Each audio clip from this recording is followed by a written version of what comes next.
Yes, good morning, students. I welcome you beta in Sanskaram group of schools. Today we are going to start subject verb agreement topic in grammar beta. Subject verb agreement you know very well beta. जैसे कि हम singular subject होते हैं, we always put a singular verb form. With plural subject we always put a plural verb form.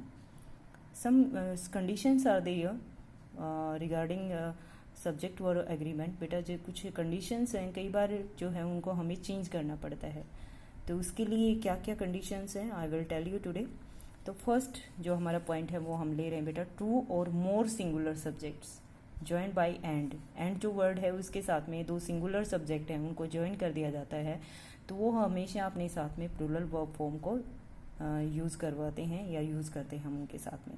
जैसे कि Riya and Siya are best friend, तो are क्या है यहाँ पर बेटा, प्लूरल वर्ब फॉर्म है क्योंकि एंड के साथ में दोनों सब्जेक्ट्स को हमने यहाँ पर ऐड किया है. नेक्स्ट ऐसे ही बेटा, but two singular nouns referring to the same person thing take a singular verb.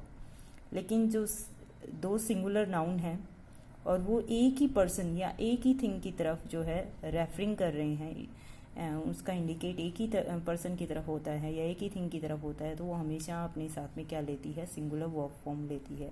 जैसे यहाँ पर एग्जाम्पल दिया है, the honest and the dedicate Gandhi ji is missed by all. Next point पे आते हैं बेटा, if the sentence has more than one subject joined by and the verb use is plural. अब वही स्टेटमेंट है, यहाँ पर दो सिंगुलर सब्जेक्ट को हमने ऐड किया है और यहाँ पर क्या है कि यदि सेंटेंस के अंदर एक से ज़्यादा सब्जेक्ट होते हैं और उनको ज्वाइन कर दिया जाता है किसके साथ में, एंड के साथ, तो वहाँ पर आपकी वर्ब फॉर्म जो है प्लूरल होगी.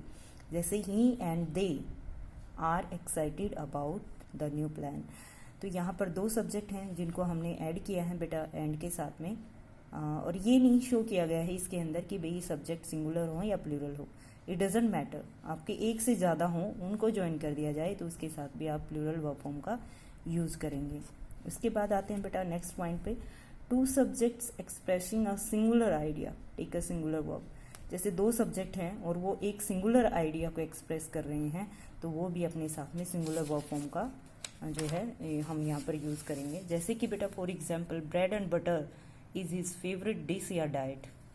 तो यहाँ पर एक ही डिश के बारे में बात हो रही है, bread and butter is one dish here, तो that's why we are using is as a singular verb form.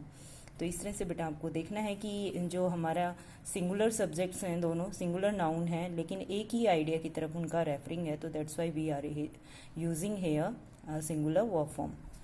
Next देखिए बेटा, the use of each and every जो हमारे वर्ड्स हैं, अगर वो आपकी बेटा सब्जेक्ट से पहले हम उनको राइट डाउन करते हैं या एज ए सब्जेक्ट यहाँ पर यूज़ होते हैं, तो उसके साथ हमेशा आपको सिंगुलर वर्ब फॉर्म का यूज़ करना है ईच एंड एवरी के साथ में, ठीक है. नेक्स्ट बेटा, if the subject is one of के साथ में प्लूरल नाउन या प्लूरल सब्जेक्ट आपका यहाँ पर आता है वन ऑफ के साथ में, तो आपको जो सिंगुलर वर्ब फॉर्म का यूज़ करना है यहाँ पर, ठीक है. जैसे कि बेटा one of my cousins plays chess very well, इस तरह से जो है आप सिंगुलर वर्ब फॉर्म यूज़ करेंगे वन ऑफ के साथ. नेक्स्ट कलेक्टिव नाउन बेटा, देखो collective noun you know very well बेटा, ग्रुप होता है, टीम होती है, हार्ड कमेटी, तो इन सभी के साथ में हमें सिंगुलर वर्ब फॉर्म का यूज़ करना है. और एक और चीज़ है इसके अंदर, जैसे कि भी मैंने यहाँ पर स्टेटमेंट लिखी है कि द कमेटी, एग्जाम्पल दिया है, the committee has pass the bill. अब यहाँ पर देखो दोनों स्टेटमेंट में डिफरेंस है, यहाँ पर मैंने हैज़ का यूज़ किया, यहाँ पर आर का यूज़ किया. इसमें डिफरेंस क्या है बेटा, जो कमेटी की जो ओपिनियन है या उनकी राय है या उनका डिसीज़न है वो एक मत है, उनकी सहमति है, एक कहते हैं ना जैसे कि डिसीज़न के ऊपर वो सारे क्या हैं, एग्री हैं. अगर वो एकजुट हैं अपनी डिसीज़न के ऊपर या कोई भी अगर वो कार्य करते हैं तो सारा सेम है, उनका सभी जो स्टेप ले रहे हैं वो सारे सेम स्टेप हैं, तो वहाँ पर आपको सिंगुलर वर्ब फॉर्म का यूज़ करना है.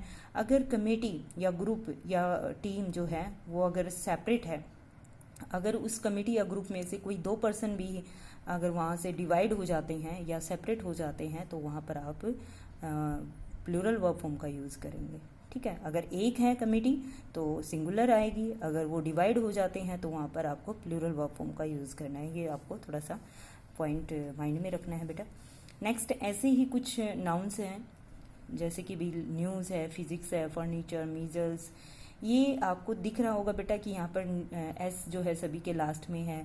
फर्नीचर एक यूनिट है बेटा, एक फर्नीचर जो है जैसे कि उसके अंदर भाई टेबल भी हो सकती है, चेयर भी हो सकती है, तो वो एक यूनिट है पूरी। तो उसके अंदर जो है सारी चीज़ें वुडन से बनी हुई सारी चीज़ें होती हैं। तो इनके साथ में जितने भी ये यहाँ पर मैंने राइट डाउन किए हैं, न्यूज़, फिजिक्स, मीजल्स, फर्नीचर्स, तो इनके साथ में हम सिंगुलर वर्ब फॉर्म का यूज़ करेंगे। नेक्स्ट देखिए बेटा, कुछ अदर नाउन्स हैं ऐसे ही, जैसे जिनके साथ में आपने देखा होगा सीजर्स एंड ट्राउजर्स, ये सिंगुलर और प्लूरल दोनों फॉर्म में सेम होते हैं, इनमें कोई चेंजमेंट नहीं होता है। स्पेकल्स है, पैंट्स है, शूज़ है, तो ये इनको जब हम लिखते हैं, जैसे कि हमने एक यहाँ पर 2 टाइप के सेंटेंस लिखे हैं, एग्जाम्पल्स दिए हैं। Her shoes are terribly uncomfortable, तो यहाँ पर खाली बियर हर शूज़ है। तो शूज़ क्या होते हैं बेटा, ज़्यादा होते हैं, 2 होते हैं, तो 2 के बारे में हम बात कर रहे हैं, तो इसलिए हमने यहाँ पर जो है प्लूरल वर्ब फॉर्म का यूज़ किया है। अब पेयर ऑफ, अब यहाँ अगर हम ए पेयर ऑफ का यूज़ करते हैं इन सभी जो वर्ड्स हैं उनके साथ में, तो हमारी जो सब्जेक्ट होगा वो क्या बन जाएगा, सिंगुलर हो जाएगा, और उसके साथ में हम सिंगुलर वर्ब फॉर्म का यूज़ करेंगे। अगर आप इस टाइप में सेंटेंस या एग्जांपल्स देते हैं, हर शूज़ या जैसे कि हर पैंट्स या हर ट्राउजर्स, इस तरह से अगर आप यहाँ पर राइट डाउन करते हैं तो आपको प्लूरल वर्ब फॉर्म का यूज़ करना है। अगर आप पेयर ऑफ के साथ में इसका यूज़ करते हैं, इन वर्ड्स का यूज़ करते हैं एज ए नाउन, तो आपको सिंगुलर वर्ब फॉर्म का यूज़ करना है। नेक्स्ट वर्ड देखिए बेटा, नेक्स्ट पॉइंट हमारा क्या है कि words representing a fix distance, weight, amount, जो हमारे बेटा आपने देखा होगा जैसे कि डिस्टेंस जो होता है वो फिक्स होता है, वेट भी फिक्स हो जाता है, अमाउंट भी फिक्स होता है, तो वो क्या है, फिक्स यूनिट हैं, उनके साथ में भी हमेशा क्या होता है, सिंगुलर वर्ब फॉर्म का यूज़ किया जाता है। जैसे 1000 rupees is a lot of money, 20 miles is a comfortable distance to drive. तो डिस्टेंस के लिए, मनी के लिए और जो वेट होता है उसके लिए हमेशा हम सिंगुलर वर्ब फॉर्म का यूज़ करेंगे। इसके बाद जो नेक्स्ट पॉइंट है बेटा, नन, जैसे कि नन वर्ड है, उसको अगर हम उसके साथ में सिंगुलर और प्लूरल दोनों टाइप की जो वर्ब फॉर्म है वो यूज़ करेंगे। लेकिन वो डिपेंड कैसे करता है, वो स्टेटमेंट के ऊपर डिपेंड करता है कि जो स्टेटमेंट है या यहाँ नन जो वर्ड है वो किस टाइप में यूज हुआ स्टेटमेंट के अंदर। जैसे कि फर्स्ट एग्जांपल में none of the boys were in the class, तो नन ऑफ बॉयज़, तो जितने भी बॉयज़ थे उनमें से कोई नहीं, तो बॉयज़ जो हैं यहाँ पर ज़्यादा है बेटा, उसके अकॉर्डिंग हमने यहाँ पर वर्ड का यूज़ किया। I ask for a servant, अब सर्वेंट एक ही हैं, उसके लिए हमने भाई वॉज का यूज़ किया, बट नन वॉज देयर, लेकिन वहाँ पर कोई नहीं था। तो इस तरह से बेटा आपको सब्जेक्ट को माइंड में रखना है कि किस तरह से जो है सब्जेक्ट यहाँ पर दिया हुआ है नन के रूप में, उसके रिगार्डिंग आप जो है आपकी वर्ब फॉर्म का यूज़ करेंगे। इसके अलावा बेटा जो आपकी कंजक्शंस होती हैं और क्लोज होती हैं, 2 पॉइंट और रहते हैं मेरे, कोई बात नहीं, मैं आपको ओरली बता रही हूँ। जो क्लोज होती है और जो कंजक्शन होती है उसमें आपको, जैसे कि फॉर एग्जांपल मैं आपको बताऊँ थिंग के बारे में, जैसे थिंग का इंडिकेशन हो रहा है, the table which was broken, जो कि टूट चुकी थी, या विच हैज़ ब्रोकन। तो इस तरह से आपको ध्यान देना है कि जो विच वर्ड है वो एक क्लोज है और वो किसको डिस्क्राइब कर रही है, किसको इंडिकेट कर रही है, टेबल को। तो हमें उस सब्जेक्ट के अकॉर्डिंग ही वहाँ पर जो है हेल्पिंग वर्ब का यूज़ करना है। द टेबल, टेबल क्या है, सिंगुलर है, और विच वर्ड जो है वो एक क्लोज है बेटा, वो किसको डिस्क्राइब कर रही है, किसके लिए यूज़ हुई है, वो relative, as a relative clause के रूप में यूज़ हुई है। ऐसे ही जैसे कि आई, हु, जैसे कि यहाँ पर मैं आपको मेंशन करके दिखाऊं, he, who is a student,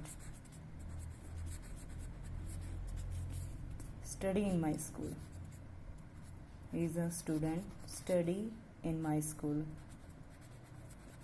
कहने का मतलब क्या है, जैसे कि यहाँ पर हु जो है वो किसको डिस्क्राइब कर रहे हैं, ही को, ही के बारे में बता रहा है, वो रिलेशन दिखा रहे हैं। हु किसके साथ में रिलेशन दिखा रहा है, ही के साथ में, ही के अकॉर्डिंग हमें यहाँ पर हेल्पिंग वर्ब यूज़ की है, इज। तो इस तरह से जो है आपको क्लोज में यूज़ करना है, ठीक है बेटा। ऐसे ही कंजक्शन होती हैं, कंजक्शन में भी हमें जो हमारा फर्स्ट सब्जेक्ट होता है, जो प्राइमरी जो सब्जेक्ट है, उसी को हमें नोटिस करना है, उसके अकॉर्डिंग आपको वर्ब का यूज़ करना है बेटा. For verbs beta, I think it's enough. Next video we will discuss about next topic beta.